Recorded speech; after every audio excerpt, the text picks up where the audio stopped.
In time, every successful revolution takes on the robes of the tyrant it overthrew. Barbara Tuchman said it. I suspect she's right. I never dreamed of being a tyrant, but apparently villains in life are rarely aware of their roles. They always justify their actions as if their atrocities are acceptable because they are the ones doing them. The standards of things like honesty, fair play, unselfishness that they demand from others, they themselves ignore. If you lie to them, treat them unfairly, don't show them respect, they complain bitterly. But if the shoe ends up on the other foot, that's quite normal. I haven't always been a villain. In fact, few people around me even realized that I was a villain. My wife and two daughters nominated me for this role. Somehow, in an Orwellian turn, objections to lies and deceit became tyrannical. After the uprising, my wife became a tyrant. My wife was Amber. She was a tall, dark-skinned beauty.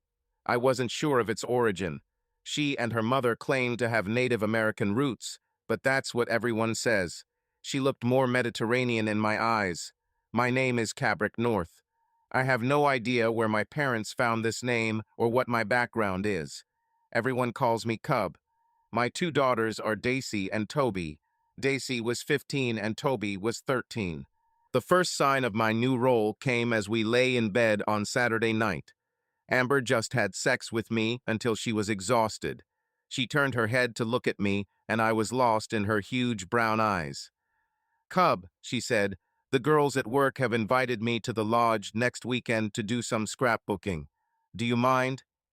Actually, I didn't like it, but not very much. I had tickets for a baseball game, and I was going to take them with me. I haven't told them anything yet. It was only spring training, so it wasn't that big of a deal. No, I know you like that kind of thing, I said. Go and have a good time. You've been wanting to organize our photos for a long time. Not a villain, right? She left and came back very happy. She made 3 new albums of our family photos, decorated with things she liked. She was very proud of them. I admired them for the required time and forgot about it. The next month she went again. After 6 months it became twice a month, and after a year this increased to once a week. None of this was a problem until Bianca, one of Amber's work friends, saw me at the grocery store. She asked me why I never came with Amber. Well, I have very little interest in scrapbooking, I told her. Anyway, I was never invited. She looked at me funny. We only record albums once a month, she said. The rest of the time we go out to drink and dance. Jeremy always goes with me. You should go. That would be fun. Jeremy was her husband. Who knew? I never heard a word about drinking and dancing. As far as I was concerned, it was all about making beautiful books. I didn't check out what Amber's scrapbooks looked like because, like I said, I had very little interest in scrapbooks, in fact, none at all. We clearly needed to talk. I went straight home. Amber wasn't home and Daisy wanted to talk to me. Her boyfriend invited her to go to a concert. She went out with him when they were part of a group. I was really worried about a 15-year-old girl going to a concert alone with her 17-year-old boyfriend. I told her that she could go if other friends went with them. My rule was that she couldn't date alone until she was old enough to drive. I explained this for the 1,000th time, and she got angry. God, Daddy, you're such a damn tyrant, she said goodbye. I adapted to my new role. This was the first time I realized my high position. She didn't talk to me for 3 days. When Amber got home, I cornered her. I saw Bianca at the grocery store, and she asked me if I would come to your next event with drinks and dancing and scrapbooking, I said. Amber's face turned red, and she immediately assumed a defensive pose. I was going to ask you, she said. Oh, I guess it just slipped your mind, I said. It was probably hard to remember to mention that scrapbooking has turned into drinking and dancing. I completely understand. They are so similar in nature that you simply forgot. Well, no problem. We husbands are rarely interested in our wives drinking and dancing. Is there anything else you were going to tell me?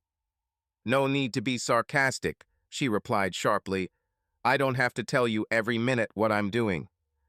No, I guess you're right, I said. Usually, though, People think it's important that their spouse knows where they are in case of an emergency, you know.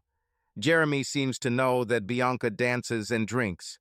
She even told me that he goes out with her. Can you imagine? I can't imagine any man wanting to be around his wife while she's drinking and dancing, can you? She blushed even more. You're not interested in dancing, she said. It's just a girl thing. Is Jeremy a girl? I asked. I didn't know. He doesn't make me suspicious of homosexuality at all. When did he change his orientation?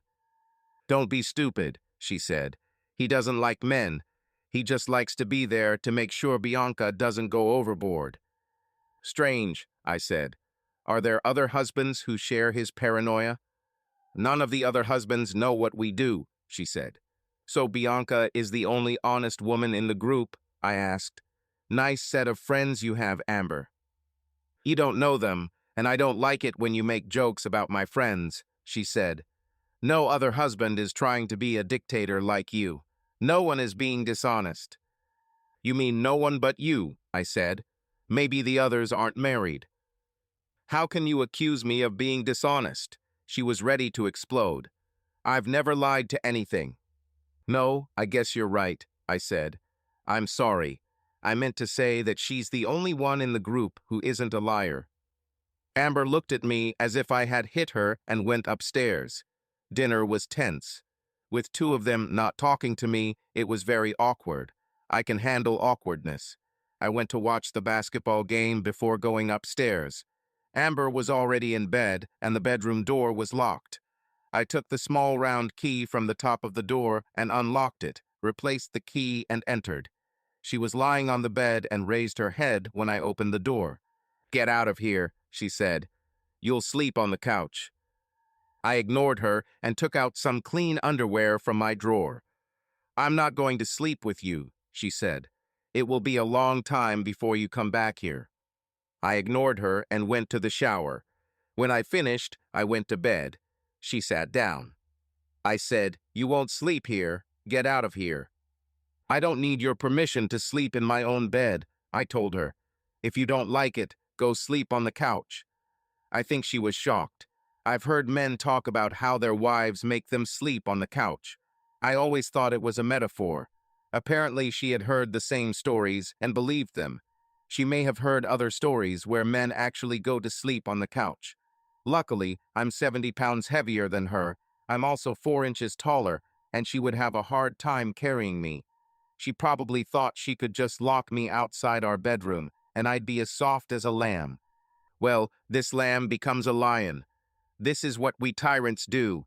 We refuse to cooperate in our overthrow. She was furious. She stood up, grabbed her pillow, and began rummaging through her dresser for the blanket. After a few minutes, she left, and I had a good night's sleep. When I went to work the next morning, she was already up and looking tired. Perhaps the sofa was not so comfortable for sleeping. I never liked this thing, even as a place to sit, let alone as a bed. It was strewn with 100 stupid pillows and was very uncomfortable as a chair, much less a bed. When I got home, I went upstairs to change clothes and found that all my things were gone. I looked around and found that she had put away her scrapbooking supplies, and that room had become a bedroom. All my things were there. There was a sofa bed there, and apparently she thought that I would sleep on it. I didn't mean to. I moved my things back to our bedroom. Amber stood up and saw me carrying the suits down the hallway to our bedroom. "What are you doing?" she asked. "I've cleared out the spare room. You'll sleep there until you apologize to me." "No, I won't," I told her. "Let's see how you get me to sleep there. If anyone is going to live there, it's going to be you. Do you want a divorce, Amber? Is that what you're getting at?" She looked shocked. "What are you talking about? You were rude to me. You called me a lying bitch." "A cheating bitch," I said. "It was cheating bitch. Accuracy is important. Technically, you weren't a lying bitch, but deceptive." "What the hell is wrong with you, cub?" she said. "I am the mother of your children and your wife. You can't talk to me like that." "Why not?" I asked. She didn't know what to answer for a minute. I'm sure this didn't go according to her plan. She should have forgiven me and crawled back, completely ignoring the fact that she is a cheating bitch. Her mouth opened and closed several times. You've never spoken to me like that in our 17 years of marriage. You've never been a cheating bitch before, I pointed out. Well, as far as I know, maybe you were and I just didn't know. So do you want a divorce? No, I don't want to, she said. I want my husband to understand that he can't talk to me like I'm some naughty schoolgirl. I'm a grown woman and you need to talk to me with respect. Respect is earned, I told her. Cheating bitches don't deserve respect.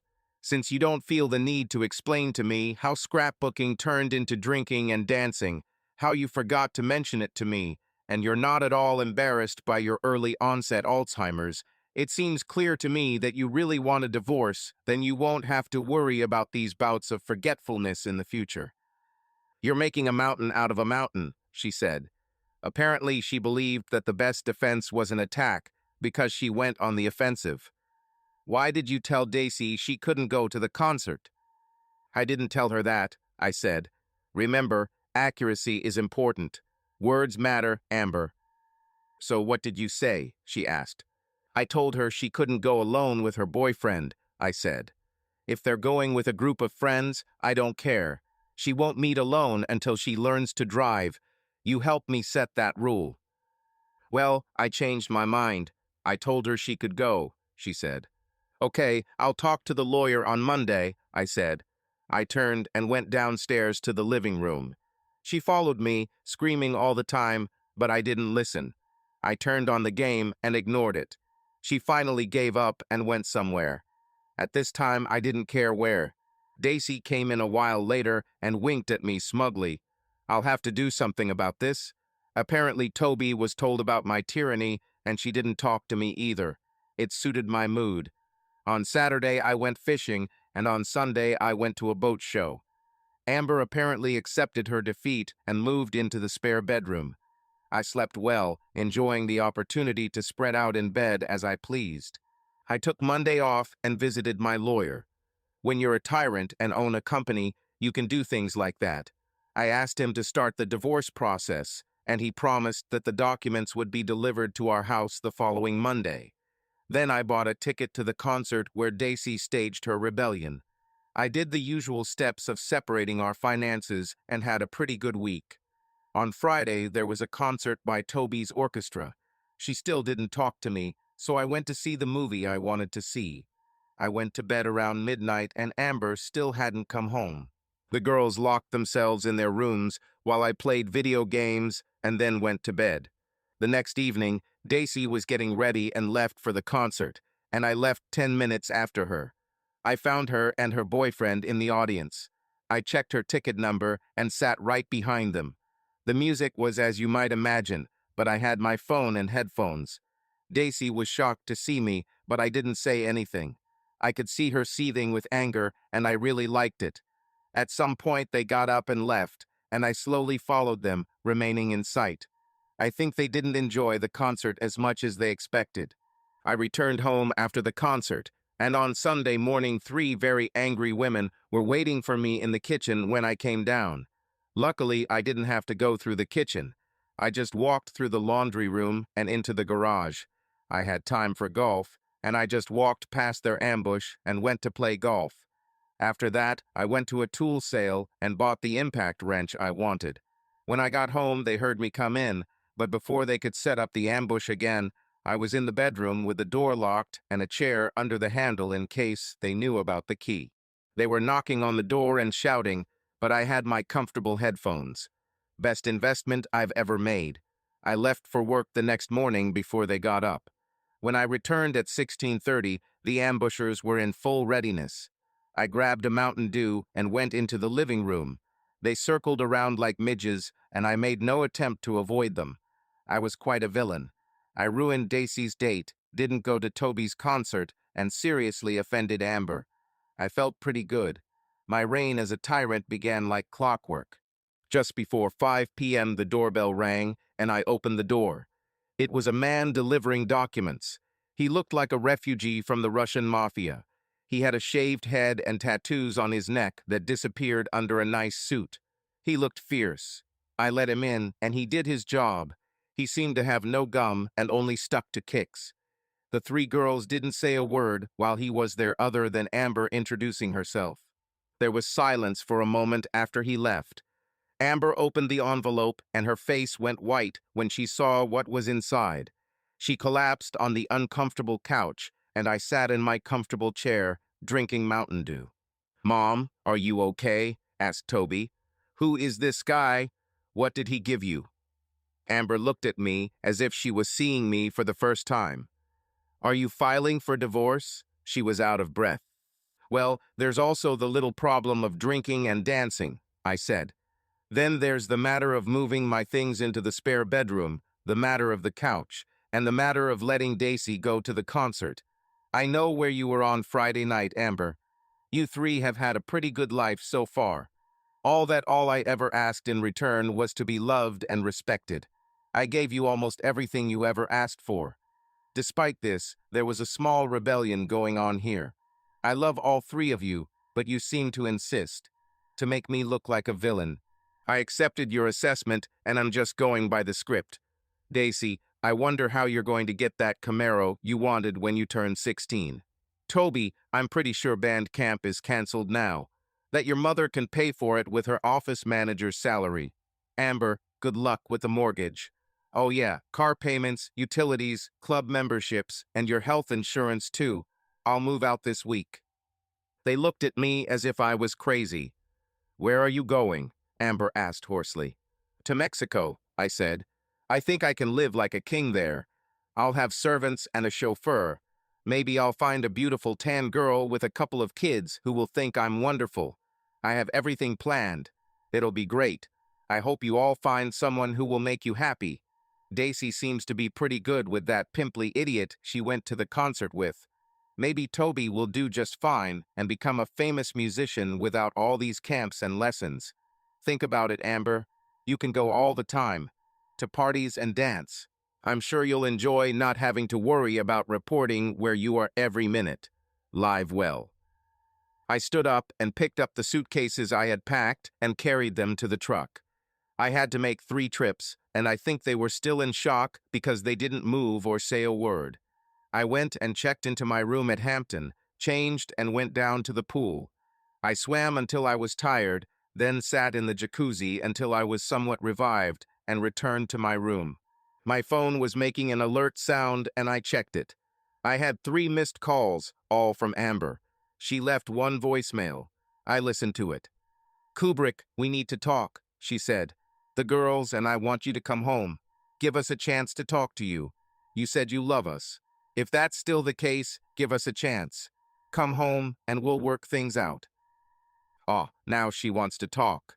She might even have been willing to explain her deceptive meanness.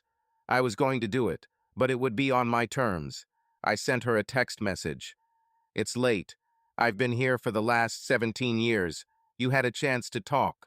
You moved into the spare bedroom after moving my things there. This time you won't have to deal with it. I handled everything myself." The phone immediately rang.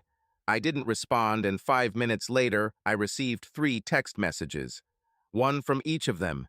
Daisy and Toby just asked me to please not do this and give them a chance to talk to me. Amber simply repeated her mantra, "We can work this out, please come home." I sent her another message and told her I would meet them for breakfast at Iggy's at 8 a.m. on Saturday. I knew it would make them angry. They all like to sleep until noon on Saturday. I was a very good tyrant.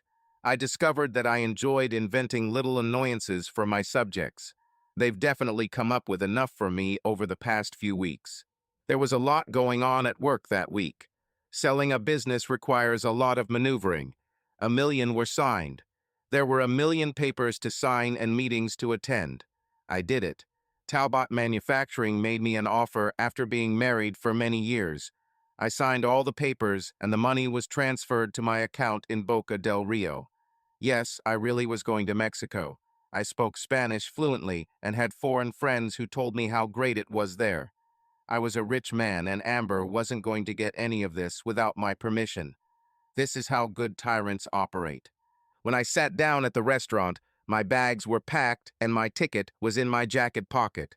They showed up about 10 minutes later and slid into the booth, Amber next to me and the girls across from me. I had a briefcase and all the necessary documents. They wanted to start talking right away, but I made them wait until we ordered. They brought us food and we talked while we ate. Daisy spoke first. Dad, lately it's almost impossible to live with you. You're such a control freak.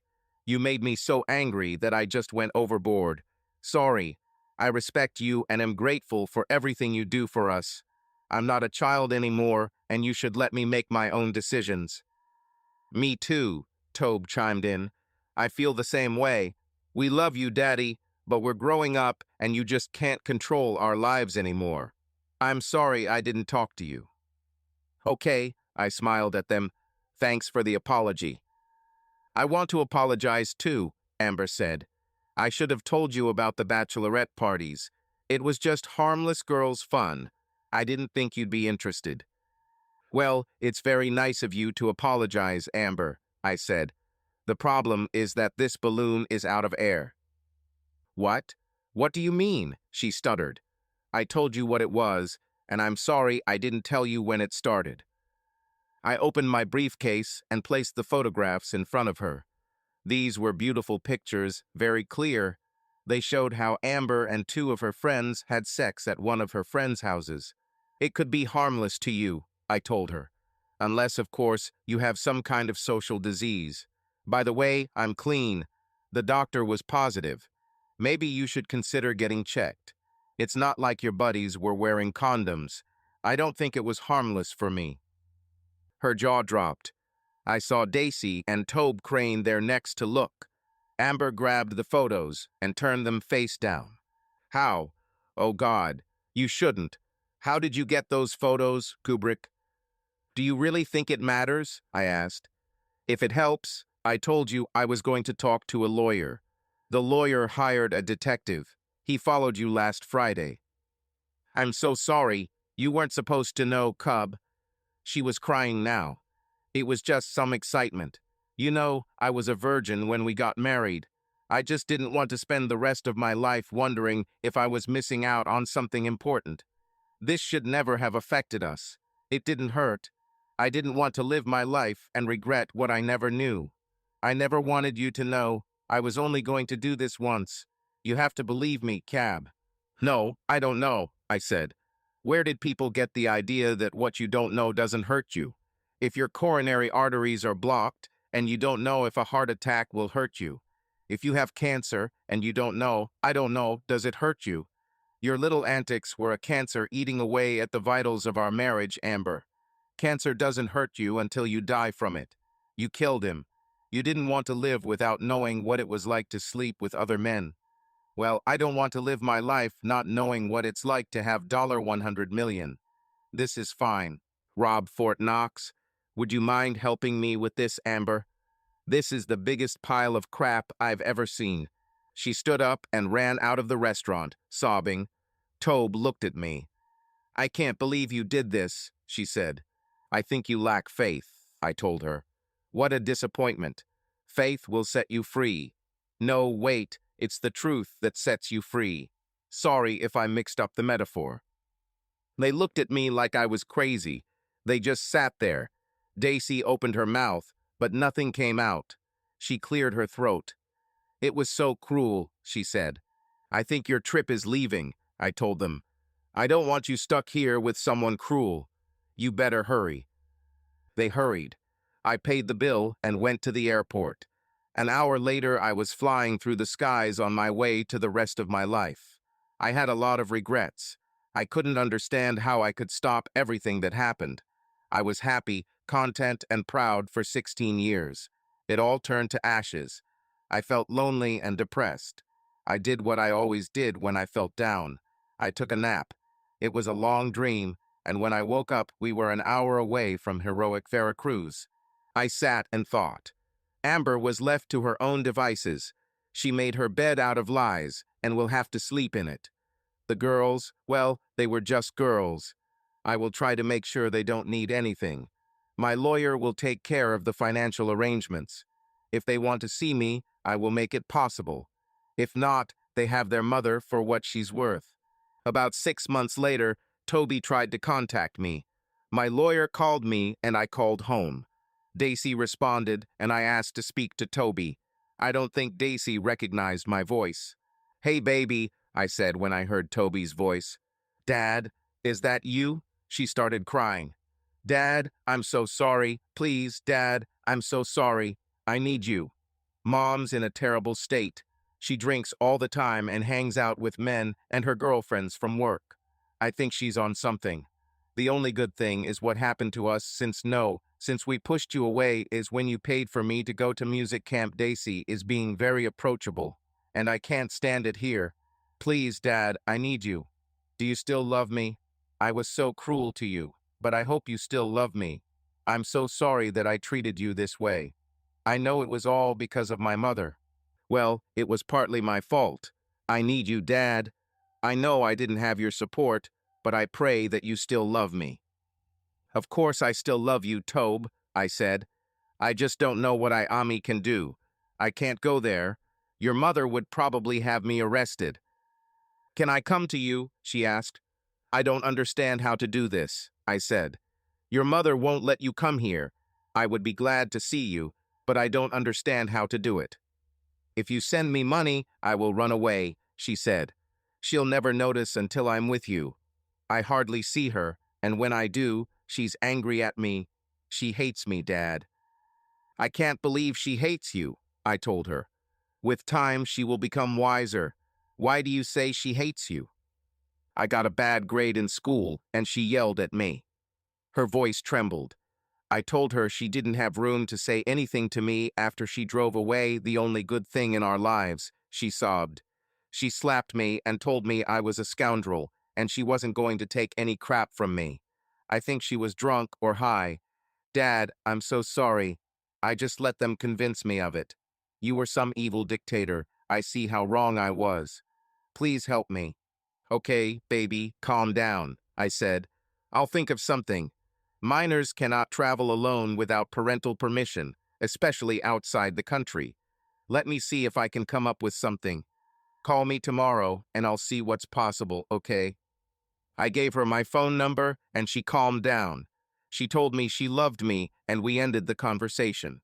I called my lawyer and he told me she needed a passport, but that was as far as the Mexican authorities were concerned. It might be helpful for her to have a signed letter of consent from me allowing her to travel unaccompanied. I knew she had a passport because we had gone to France the year before. I faxed him a letter and arranged the trip. For some reason, my benevolent dictatorship now seemed attractive to you. I was rehabilitated, and Amber took my place as the main tyrant. One of her oppressed subjects was about to vote with his feet. I felt positively welcome. When Tobe called the next day, I had everything at hand. She was going to tell her mother and sister that she was spending the weekend with a friend.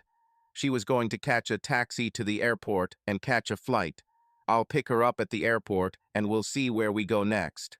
I thought about having my lawyer take her, but that would make him an accessory and I didn't want to put him through that. I was sure Amber would be very vindictive if given the chance. When Tobe came down the ramp, I was waiting for her. She flew over the asphalt and rushed at me, sobbing and laughing at the same time. I turned her around and put her on the ground. Let me look at you, baby, I said. God, you've grown like a weed.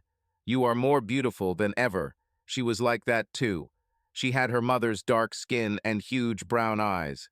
She began to take on feminine curves and was gorgeous. She was mine too, and I saw this shine in the wet puddles of her eyes. You look good, Daddy, she said.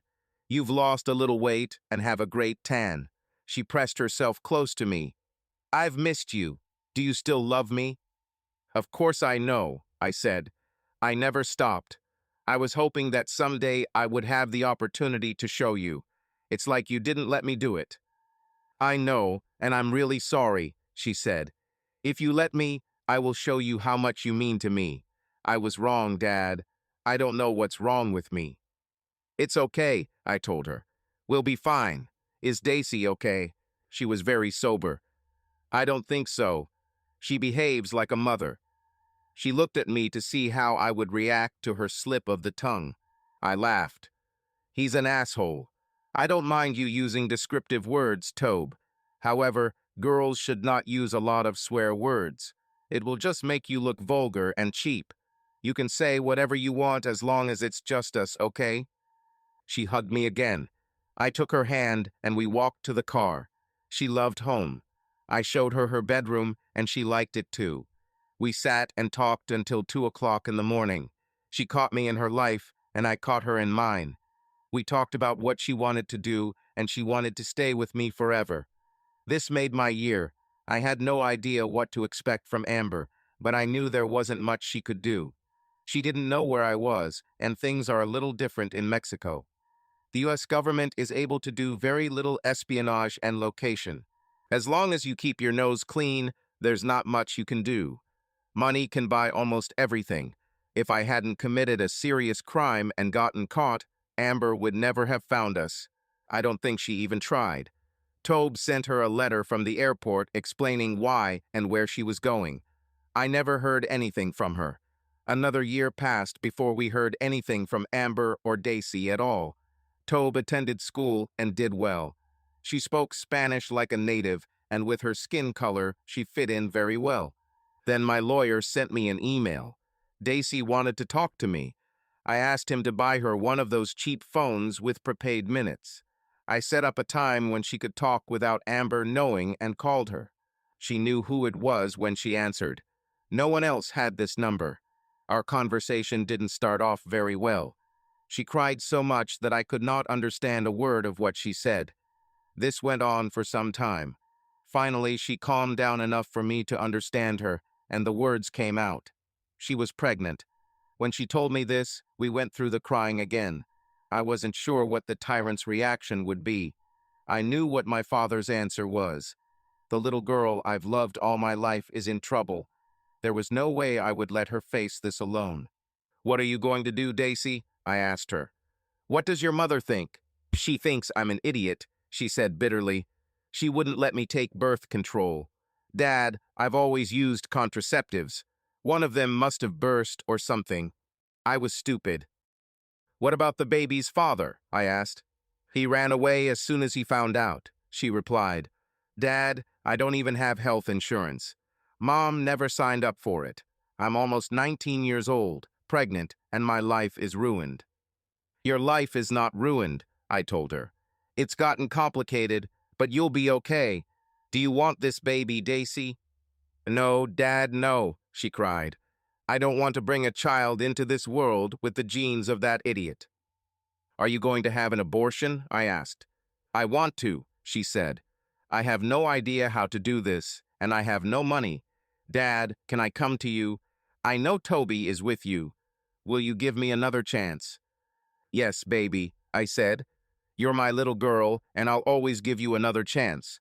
All you have to do is ask." "I'm asking, Daddy," she said. "I'm begging. God, I was so stupid and such a child. I have to grow up quickly. I understand that what I did to you was wrong, Dad. I'm so sorry. I should have listened to you, not Mom. I just wanted to do things my way, and she let me do that for a while. I understand now that she was just using me against you. I don't know why I didn't see it." "You are very young," I told her. "It's okay, Daisy. Let's focus on the future. Let's solve this problem, and then we'll get to everything else, okay?" She sniffled and cried some more, and I promised to call her the next day with the details of what I would come up with. Then I had to tell Toby what was going on. She was a little annoyed. "Why would she come here and ruin everything?" she said. "We're perfect, Dad. I don't want her here." "Toby, she's your sister, she's my daughter, and she's in trouble. Don't you love her? Don't you think we should help her?" "I loved her," she said. "When we were all family, I loved her. She turned into someone else. She treated me like crap and, oh my God, this is what I did to you. Wrong lie, Daddy. She's just like me." She rushed at me and pressed herself against me. I just hugged her and stroked her midnight black hair. "We're done with this, baby," I said. "Yes, she is just like you, and we need to help her, just like I needed to help you." I think we'll find out that your sister is back, just like I did. I told you that my girl is back. Daddy, you're amazing. She squeezed me even tighter. You know, I will always be your daughter. We made the same preparations for Daisy that I did for Tobe. We picked her up at the airport on Sunday evening. It was very emotional, and the two girls spent a long time mending fences. Daisy didn't look pregnant. I asked her, and it turned out she was only 6 weeks old. She insisted on having an abortion, so I arranged for it at a clinic in Houston. Abortion is practically illegal in Mexico, so we took a chance and flew to Houston. I am categorically against abortion, but it was not my decision. If ever there was such a thing, this was it. I would feel very uncomfortable if the pregnancy was later in the pregnancy. We picked her up on Friday, and within a week, she was back to her old, beautiful, and cheerful self. Daisy was the complete opposite of Tobe in appearance. She was taller and more lithe and had blonde hair. There were a lot of blondes in my family. It took them a week to work out their issues, and they returned to the duo that had me around their fingers since they were babies. My life as a tyrant is over. In any case, it never really bothered me. I was replaced. Now Amber was the villain of our play. I hoped she would enjoy her new role. The uprising is over. My lawyer contacted me and told me that Amber was stalking him. She wanted to know where the girls were, where I was, what I wanted to do about the divorce, and to let me know she was selling the house before she lost it. I did not care. We had a decent amount of capital, and as far as I was sure she could save it. I didn't mean to punish her, I just wanted to get away from her. There comes a time in life when you find it difficult to muster the energy to be angry and resentful. You just want to be left alone, move on with your life, and leave bygones in the past. I was in that moment. She wanted to talk to me and the girls. She was a lying bitch, but I knew she loved her daughters. At least at some point she did. Now that they weren't objects she could use to hurt me, I hoped they might have some kind of relationship. At first, they wanted nothing to do with her and had no plans to talk to her. She wrote them long letters, which our lawyer forwarded to us, and she also wrote to me. I threw mine away, but I know the girls read theirs. It was very difficult for me not to open these letters and read them. I guess I have masochistic tendencies or something, but I dug the first copy out of the trash a dozen times before I finally burned it. You can't just watch a 17-year marriage fall apart without wondering how it happened. I tormented myself with these letters, the first 4 I received, before I realized what I was doing. After that, I asked the girls to pick up the mail with instructions to just get rid of everything Amber sent me and not tell me about it. Life has been good for me.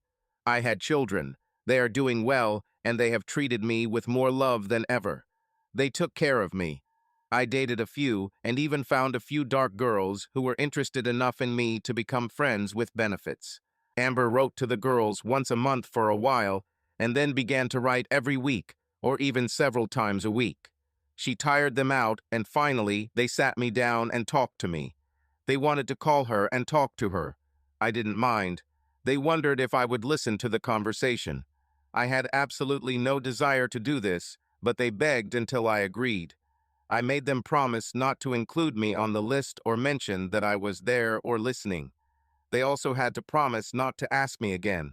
This was a one-time thing, just to make sure everything was okay, and she wasn't trying to manipulate them in any way. Through a lawyer, they agreed to call her on Thursday evening. They put the phone on speaker, and I made them block the number so it wouldn't get into Amber's hands. If they wanted to talk to her, that was their business. I didn't want her to call them. Apparently, she did a lot of stuff in her letters because they seemed quite comfortable talking to her. She still apologized a million times. Apparently, she had been at a drug and alcohol treatment center for some time and was undergoing therapy. I did not know that. I think if I had read my letters, I would have done it, but I just didn't have the guts. She wanted to see them and begged them to come visit her. Tobe immediately rejected the idea. "We will never go there," she said. "Why not, baby?" Amber asked. "I need to see you." "We don't trust you, Mom," Daisy said. "You'll probably try to kidnap us and force us to stay there." We could hear sobs over the phone. I think I deserve it, Amber finally managed to say. I am to blame for all this. It hurts me so much to hear this, but I know it's my fault. If you don't come here, can I come there? I need to see you so desperately. No, said Tobe. You should have thought about this before you decided to drop a bomb on our family.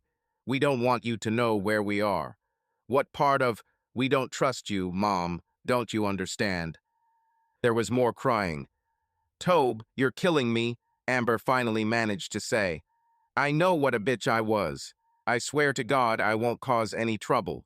My therapist helped me understand that everything was my fault. I don't blame you or your father. I just want a chance to make it up to you. I will do anything, make any promise, sign any paper, do whatever it takes to get just one chance to see you and show you how sorry I am. Please, girls, I beg you. I grabbed the pad and wrote on it, then raised my hand to get their attention. Tell her to sign the divorce papers, give him legal custody of you, and give up any financial claims, I wrote. I handed it to Daisy. She looked at it and nodded before showing it to Toba. Tobe nodded too, and Daisy told Amber what it would take. To my surprise, she jumped over it. It will take me some time to save up the money, she said. If the house sells before it goes into foreclosure, I might come earlier. I'll sign the papers right away. The divorce should be final in about 60 days. Girls, I hate to ask you, how is your father doing? Is he okay? I shook my head. He's fine, Tobe said. We are not allowed to talk about him with you. Can you give him a message? Amber asked. I wrote to him, but I don't know if he reads my letters. Just tell him I'm sorry, I love him, and I'll try to make it up to him. Okay, Mom, Daisy said. I'm not sure he wants to hear anything from you. Just think how wonderful it would be if you changed your mind before you decided to throw everything away. There was a scream on the other end of the line and Daisy looked scared. Mother, I'm sorry I said that. I myself have no moral principles here. Just do what you have to do. We'll call you on the second and fourth Friday of the month at 6 in the evening, your time, okay? Amber's voice trembled. Yes, girls, that will be great. Thank you. It will help me a lot to be able to talk to you. I'm trying to get my life together. I have a new job. I just couldn't stand being around those people anymore. Now I work for cable television. The rest of the conversation was pointless, and I stopped listening. They talked for over an hour, just updating each other on news. When they finished talking, the girls came and stood next to me. I sat at the bar with my back to her. They hugged me from both sides and held me in their arms for a long time. I hugged them back. They have grown so much. How did it happen? I felt good. Not being a tyrant was a great relief. The crown on the head is heavy, as they say. Now, as a mere mortal, I could hug my daughters, take them to dinner, and relax with them on the beach until it was too dark to see. Amber arranged everything so that she could come in 6 months. I didn't want her to come near our house. The girls suggested Heroica Veracruz, but it was still too close for me. We chose Tampico. We drove along the coast and had a great time. It was like old times, except we all spoke Spanish and laughed like crazy. Well, the girls laughed. Maybe I laughed once too, but it's indecent for 42-year-old men to laugh, so I stopped. We rented an apartment on the beach and didn't know what to expect from Amber. I wasn't going to leave the girls alone with her.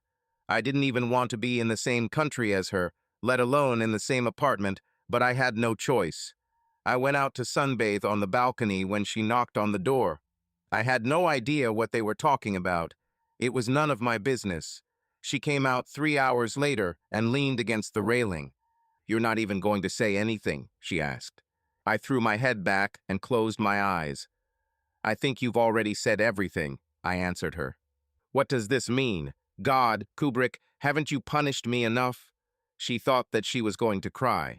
No, I said. No? Well, what are your plans this time? She said. Let's get this over with already. I don't have any plans, I told her. I've never punished you, much less enough. Planning a punishment would mean that you're important enough to me for me to waste energy on it. No, Amber, I just want you to leave me alone. I understand. That girls need a mother. I don't mind that. I'll even be polite. Just don't test my patience, by the way. Look at me, cub, she said. I reluctantly raised my head. She was a heartbreaking beauty.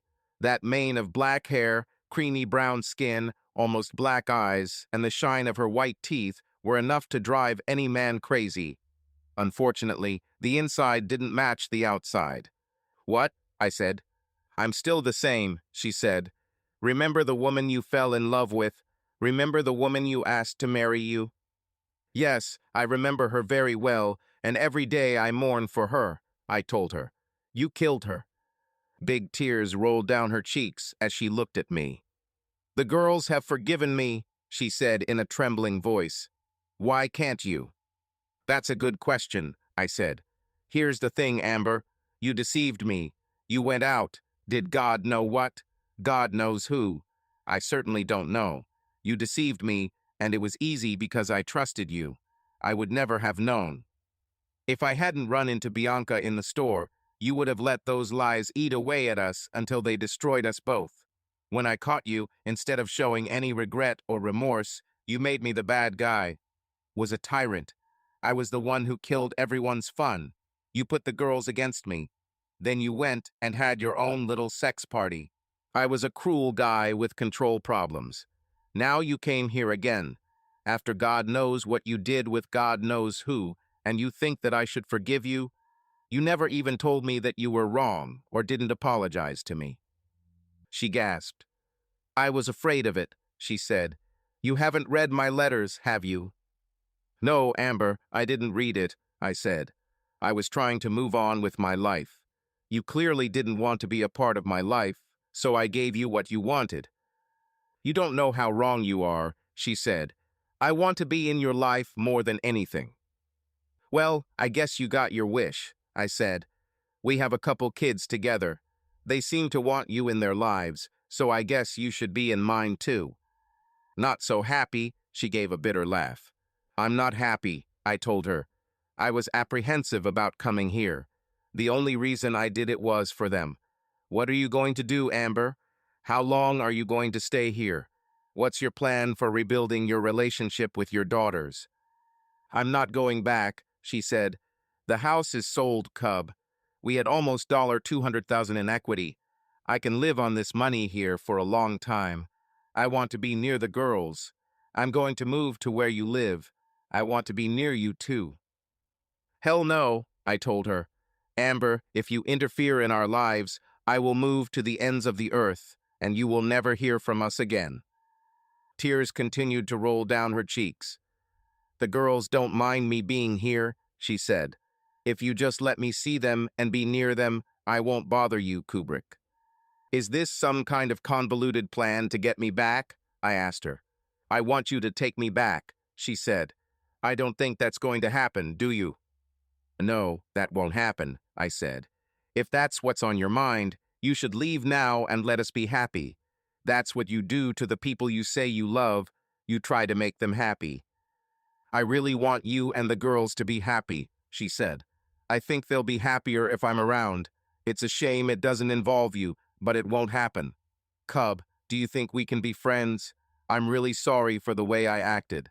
I'm sorry for being so disrespectful and hurting you so much. I tried to explain all this in the letters I wrote to you. I'm in a much better place in my head now. I'm ready to move on with my life. It will be with you and the girls in it. I don't mean as husband and wife. I will be whatever you allow me to be. We can be parents, friends with benefits, whatever you want. Just don't make it impossible for me. Being a mother to girls, okay? I know I deserve everything you do to me. I lied and cheated, and I will regret it for the rest of my life. I'm just asking for a little mercy, please, cub. I felt no mercy. Can you at least tell me why you did what you did, Amber? I've asked myself this question 1,000,000 times, she said. I just fell under the influence of really bad people who I thought were my friends. I justified myself that I love you, this doesn't affect you, and that I'll get through this and we'll be okay. Now I can't understand why I thought that. I drank too much, took substances, and just lost my mind. can I ask you a question? Come on, I said. What can't you forgive? She asked. It's sex, booze, substances. What exactly, Kubrick? That's a lie, I said. If you came to me and said, Cub, I'm bored with our life, and I want to go dancing and drinking with my friends, I'd probably be offended, but I wouldn't mind. I'm a pretty liberal guy, Amber. If you even told me that you want to have sex with others, but you still love me and want to be with me forever, I would try to find a way to arrange it in a safe way. I don't know if I could live with it, but I would try if you asked me. It's a lie, Amber. It's also disrespectful. You tried to make me a villain. All I ever did was love you and the girls. You tried to push me out of my own bedroom because you lied to me. It wasn't my fault. I know all my shortcomings, but you never came to me and admitted the truth. You just deceived me and disrespected me. The tears on her cheeks turned into a river. I'm so sorry, she whispered. I never wanted it to be like this. I was scared and desperate. I'm so sorry. I should have told you. I should have talked to you. Instead, I just ruined everything. She couldn't continue. She looked so pitiful and lost. Even tyrants can sometimes show mercy. I stood up and hugged her. She pressed her beautiful, tear-stained face to my chest and simply sobbed, pouring out her pain. Amber, you haven't lost everything, I told her. The girls want you back in their lives. You have them, and they want you. I will try to forgive you so we can be the parents they need. We won't be together, but if you stay on the right path, maybe we can be friends. Have you really considered moving here? If you allow me, I want to, she said. Just hold me for a minute, Cub. I'll feel better soon. Okay, we will act according to the circumstances, I said. We'll see what happens this weekend. If all goes well, you can come home with us. You can even stay with us until you find your own place. Is that what you want? She nodded into my chest. Yes, Cub, I want this more than anything. I'll be good, I promise. She really tried. The girls were delighted. We wandered around Tampico and had a great time. Amber stayed out late, and after the girls went to bed, she returned to her hotel. In the morning, she returned first, and we had breakfast together and spent the day together. She arrived on Monday with a dozen bags, and we somehow fit it all into the trunk of our Escalade. We sang and laughed on the way home, and the girls started helping Amber practice her Spanish. She wasn't entirely fluent in it, but she was with me long enough to pick up a few useful phrases and words. The girls and I had a rule. We spoke only English at home and only Spanish outside of it. It was difficult for Amber for a while, but she got a lot of practice, and the sooner she mastered the language, the sooner she adapted. After 3 days of staying at our house, she asked me to help her find an apartment. It took a while. If you are a foreigner, it is always better to live in an area with other foreigners. The police monitor these areas better, and there is much less crime and violence there. We searched off and on for about 3 weeks. The girls asked me if she could just stay with us forever. I was categorically against this, and they immediately gave in. It was the evening of Amber's 4th week with us. The girls and Amber went to bed, and I stayed longer and was sitting at the computer, surfing the internet, when I felt someone approach from behind. 2 brown arms wrapped around the back of my neck, and I smelled Amber. I also felt 2 large, firm breasts on my shoulders and the back of my head. "What are you doing?" she whispered in my ear. "Watching hot cars," I replied. "Look at this Deus, Amber." It was bright red with custom flames, and I loved it. "Look at that hot girl next to him," she said. "I think you look at girls and just use hot cars as an excuse." I laughed. "Yeah, you got me." She stood up and took a couple of steps back. "Look at me, Cub," she said. I turned in my chair, and my breath caught in my throat.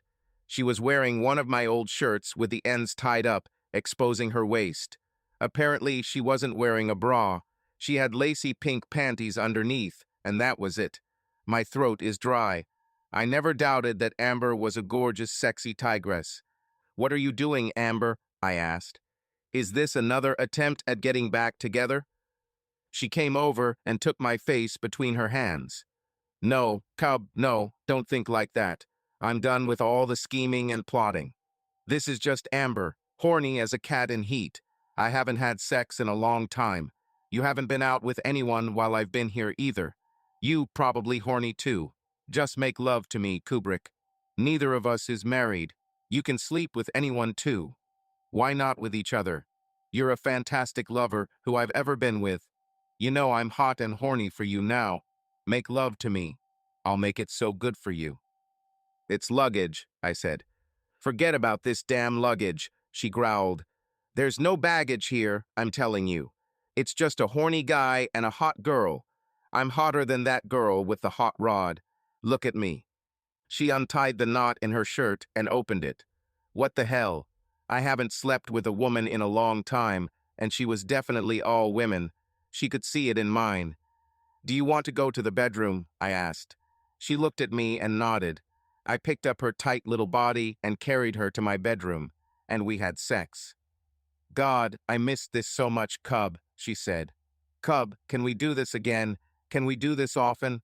Please, darling, I need this. I beg you. Amber, you said no strings attached, remember? I said. She quickly sat down. No, that's not what I meant, Cub. Panic crept into her voice. I didn't force anything, I promise. I just asked. I didn't make any plans. You have to believe me. I pulled her back towards me. Okay, calm down, Amber. I was just clarifying so we don't get confused. Just an honest conversation here and making sure you don't think this means we're back together and everything is back to normal. She sobbed a little. I know, she whispered. I want this, but I know it's impossible. You said we could be friends. I didn't mean anything more. Friends can make love, right? I'll take whatever you give me, Kubrick. Amber, I don't want you to waste your time pining over me, I told her. Yes, we can be friends. If we are horny, you are a beautiful woman, and probably the hottest woman in bed in Mexico. We can make love.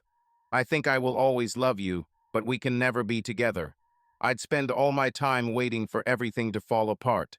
You say you've changed, and I believe you. The problem is you were already that woman when I fell in love with you. Then I'll always think that you can do it again. Next time I will be 65 or 70 years old, and it will be too late to start life again. Both of us should look for situations in which we want to be for the rest of our lives, and not live in the past. You understand. What do I mean? Yes, she nodded. I understand, Cub. I'm so sorry that I ruined everything so we can't spend the rest of our lives together. We can be friends for life, right? We'll be parents to girls, and until we meet someone else, we can do this, right? I hugged her. Yes, we can do that, but we don't want to give Daisy and Toba the wrong idea. I'm sure they won't like the idea of us getting back together.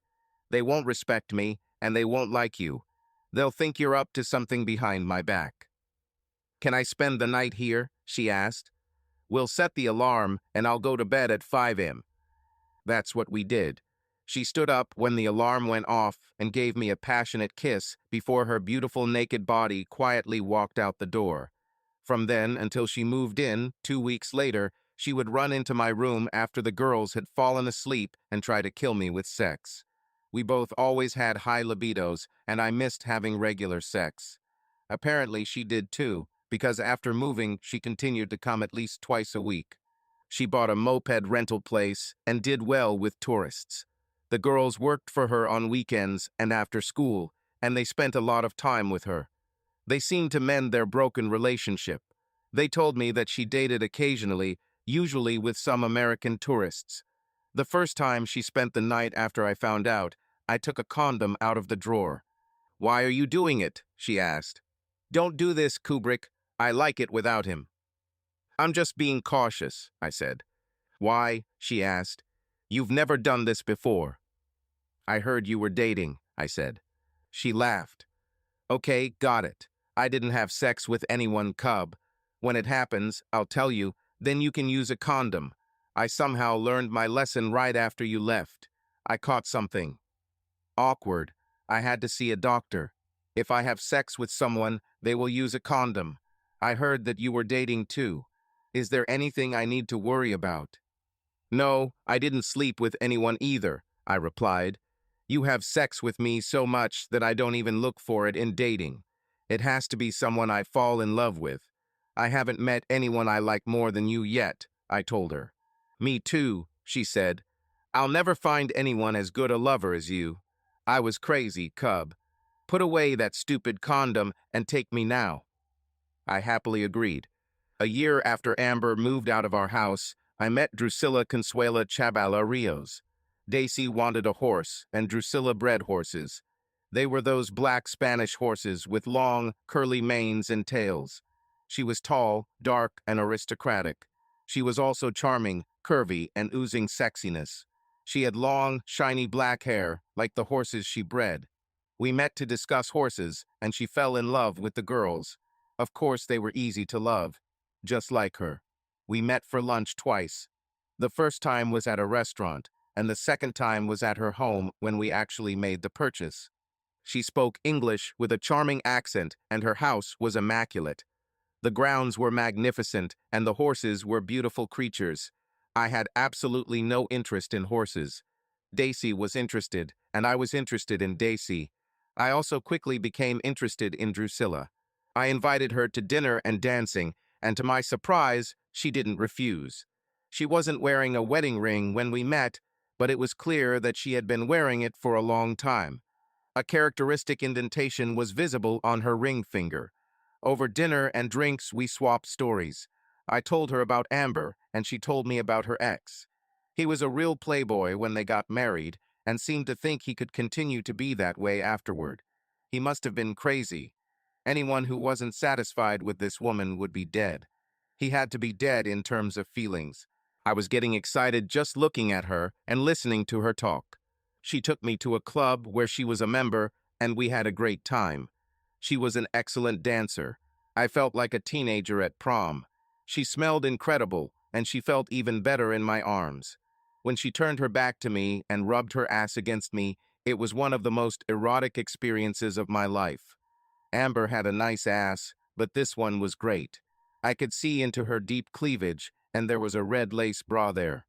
We drove our cars to the club, and as I walked her to her car, she gave me a kiss that almost set my hair on fire. Call me Kubrick, she said. I had a wonderful time, and I'd love to see you again. We dated a couple times a week for 2 months before she moved on. She invited me to a picnic at her house.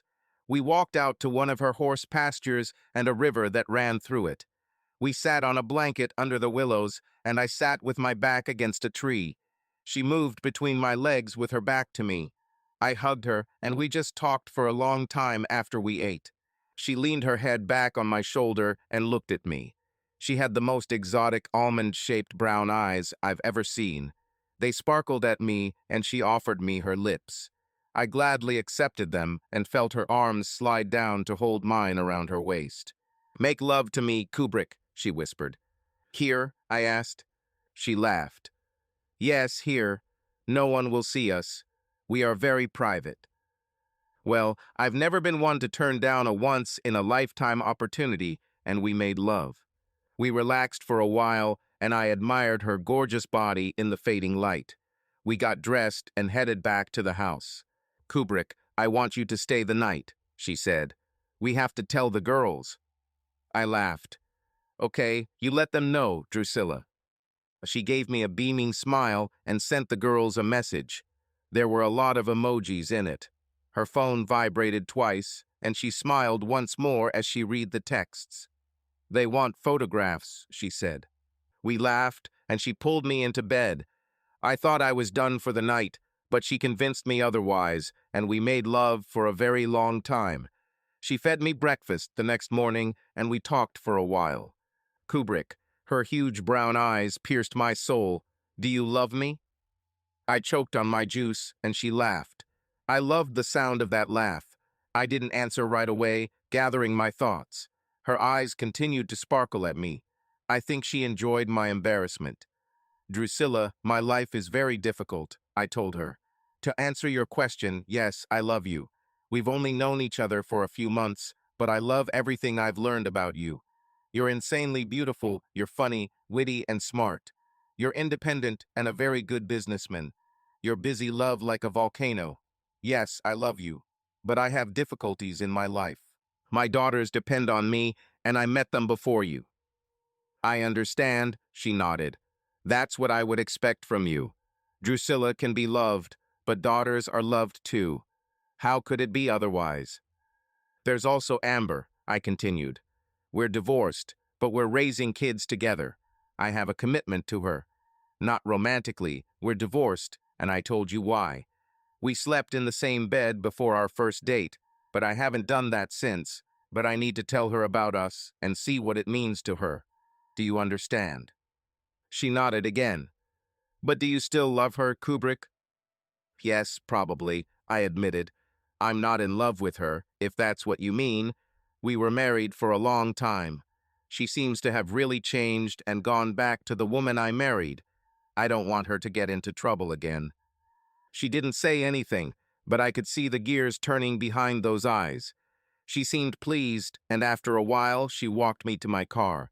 She gave me a kiss that made me dizzy, and her eyes glowed. I was as easygoing on the way home as I had been since the uprising began. The girls attacked me as soon as I walked through the door. "This is so good," Daisy exclaimed, squeezing one side of me. Toby was with someone else, and I looked at her questioningly. "Yit," she said. "I assumed it was something good. I think they were planning my wedding from then on. I was about to have an unpleasant meeting with Amber. I was afraid of this.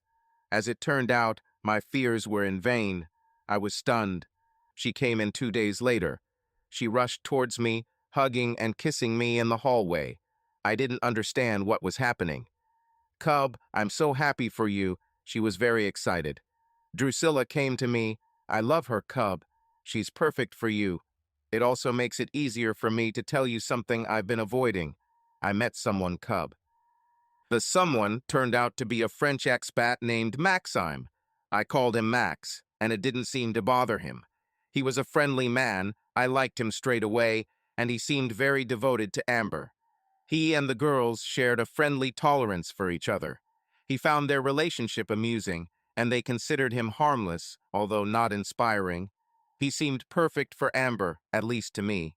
She seemed to fall in love with Drusilla, and Max was speechless in her presence. My only problem seemed to be another rebellion. My daughters, my ex-wife, and my girlfriend seemed to be closely conspiring to get me married as quickly as possible.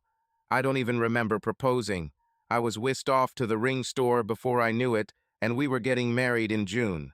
Drusilla was a vision, and my daughters were amazing. Amber ran the whole scam, and we were whisked away in a limousine to the airport. Max arranged for us to honeymoon in France, where he still had a house in Nice. I knew I was in for an incredible adventure. Drusilla was the stereotypical hot, emotional, and very sexy Latina. In addition, I realized that there was a new tyrant in town. I thought that I would be happy under her rule. Subscribe to our channel so that your second chaff doesn't cheat on you, and go ahead and listen to the next story, because this story is nothing compared to the next one. If you're under 18, don't even think about listening to the next one.